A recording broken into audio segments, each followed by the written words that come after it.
قبرستان میں کھڑا یہ نوجوان نہ تو کسی دعا کے لیے آیا ہے اور نہ ہی کسی زیارت کے لیے، بلکہ اپنی زندگی میں اپنی ہی قبر دیکھنے آیا ہے، کیونکہ وہ جانتا ہے کہ اسے 2 دن بعد یہاں دفنایا جائے گا، اس لیے وہ اپنی قبر خود دیکھنے آیا ہے۔ یہ کہانی نہیں بلکہ ایک حقیقی داستان ہے علی بنات کی۔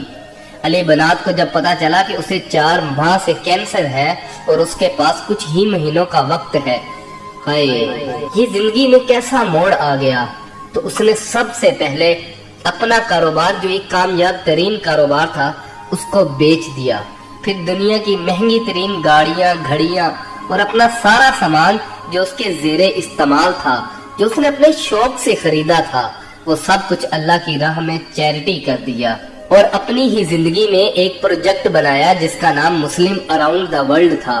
افریقہ میں ایک ہسپتال اور ایک سکول بنوایا اور اپنے نام کی ایک مسجد تعمیر کروائی جس کا نام علی بنات رکھا گیا۔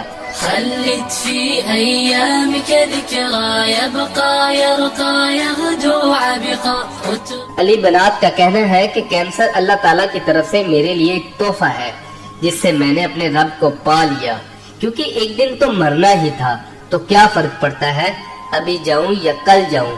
اسی طرح علی بنات قرآن پاک کی تلاوت کرتے ہوئے اپنے حقیقی خدا سے جا ملا۔ سبحان اللہ۔ اللہ پاک ہمارے اس علی بھائی کو جنت الفردوس میں اعلیٰ سے اعلیٰ مقام عطا فرمائے۔ اگر آپ کو معلوم ہو جائے کہ آپ کے پاس 2 دن کا وقت ہے تو اس 2 دن میں آپ کا تعلق و رویہ لوگوں کے ساتھ کیسا ہوگا، ذرا سوچئے۔ یقیناً آپ سبھی کے ساتھ خوش اخلاق اور نرم مزاج سے پیش آئیں گے اور دنیا کی چیزوں سے نفرت کرنے لگیں گے۔ دنیا کی چیزوں سے اتنی محبت مت کرنا، اگر کل کو چھوڑنا پڑے تو تکلیف ہو۔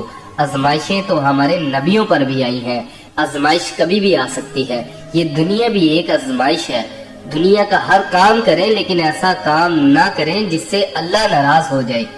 ویڈیو اچھی لگی ہو تو لائک کیجیے گا اور شیئر کیجیے گا۔